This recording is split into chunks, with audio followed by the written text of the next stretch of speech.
Blacktop Bully, your buddy we talked about earlier, and Dustin Rhodes, they wrestle in a 16-minute match, which, by the way, Dustin's still out there wrestling on my TV. I just saw him wrestling last week. He's incredible.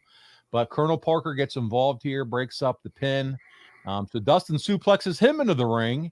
And, man, Barry goes 16 minutes here. Any surprise to you, Arn, that Barry held his own against Dustin? No. Like I said, he's a pro, buddy. Go back and watch his work as a Russian, watch his work really big time as Demolition. And he's 300 pounds.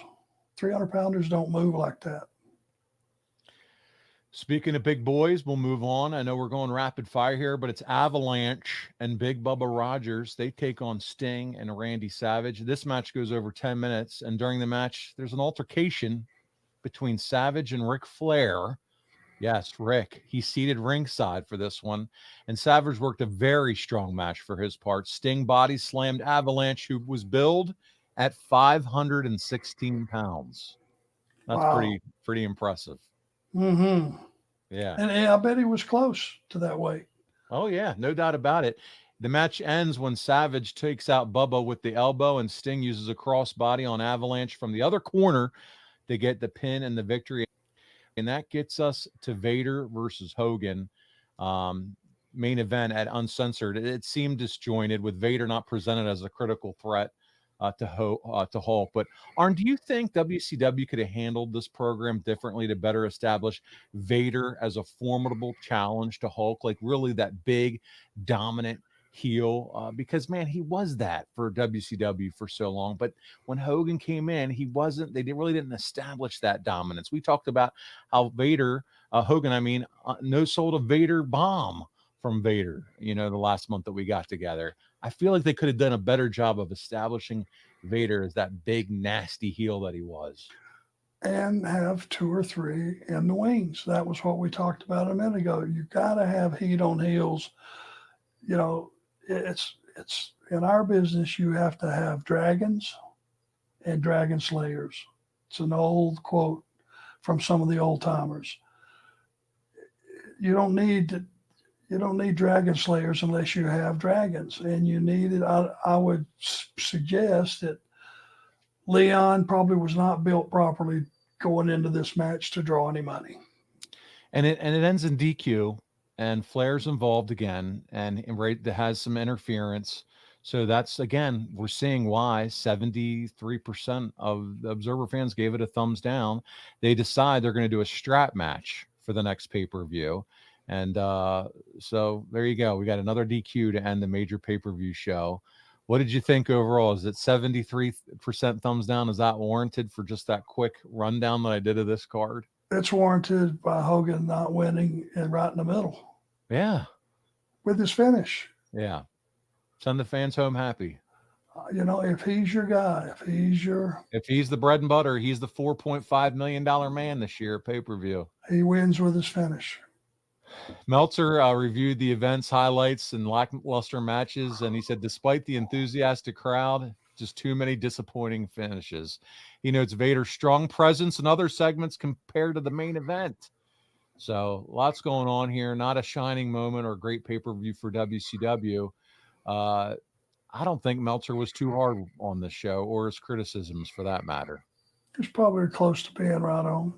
Yeah, spot on for sure. You can write stars, and we've said this too, Paul. You can write a star's name on one side of the paper and another star on the other, and you can do that 9 times, and you may have on paper, wow, there's a lot of star power there, but there's no story. Arn, there's a few things that I want to touch on before we ask some questions, and I see all of you there in the super chat. We're going to get to all of those in a moment. But, man, we are super excited. I mentioned it already. Medusa 007 herself paving the way, 8 o'clock Eastern. And then Thursday at 7 o'clock, Tully is joining us. I can't wait. That's going to be Four Horsemen and One True Sport. But, man, how much fun does it sound when I'm like, Arn, here you are at 6. We got Medusa at 8. We got Tully at 7 on Thursday. That's a hell of a lineup, isn't it? You're loaded down pretty good there, buddy. I'm interested in all of it. I can't wait to see how Medusa and her co-host, who we've done a pretty good job keeping kayfabe, work together on their first episode. He is a firecracker, and he does a great job, and I cannot wait to see how that all works out. So make sure you check it out.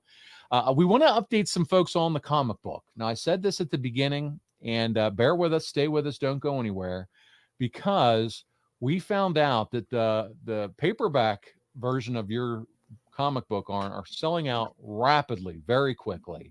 It's nearly sold out between Simon and Schuster and Amazon. There's a low stock remaining, but we have got our hands on the Kickstarter edition hardcover, and they are currently being shipped to our merch, to our person that works in the merch department. And these are vault copies of the hardcover edition. We're calling them web store exclusives. So you need to keep an eye out for those, because they're going to only be available, these hardcover vault copies, on onetruesport.com. So I'm saying that to say, if you want that Kickstarter edition hardcover, we have a quantity of those coming. So more to come once they're on the store. Look out on social media. We'll announce it. But I'm telling you, that's what you want. That's what my copy is. Arn, we're excited to get our hands on those. We were able to work with the team. They offered them to us and said, you know what, with One True Sport taking off, the merch store open, what do you think about this opportunity? And we said, we're all for it. Well, and people that have the hard copies, those last forever, and they're just cool looking. They are. They're badass, and they're great for autographs too when you meet the enforcers. Yes. So check that out. And this is something we're going to start talking about more, Arn, because Ultra Pro Wrestling from Hyper Focus Games. This is a game. I know we have a lot of folks that listen to your show and other shows that are gamers. And wrestling games, if you love the classic Nintendo 64, the N64 wrestling games, man, this is it with enhanced modern features. Arn Anderson, Magnum, RVD, Jake the Snake, just a few from One True Sport, downloadable characters at this game. And you can find them on Twitter and Instagram at UpW Video Game. That's at UpW Video Game. And you can also join their Patreon, patreon.com/Ultra Pro Wrestling, for exclusive content. They have 100+ base characters, and then, as I said, free agent downloadable characters. And that's where Arn Anderson comes in. Guys, listen, the game's going to be released in 2025, but there's a demo coming to Steam the third quarter of 2024. More details, ultraprowrestling.com. Arn, I cannot wait to get my hands on this game. And there's going to be so many really cool matchups. I can get you versus Magnum again in a video game. Can you believe that? We get to answer the question, who's got the better DDT, me or Jake? I know it's his move. Ooh. And I know I stole it. But then there's that question of execution. So we're very excited about Ultra Pro Wrestling. Check them out, ultraprowrestling.com. Guys, in 2 weeks, June 25th, 6 p.m. Eastern, we turn the show over to all of you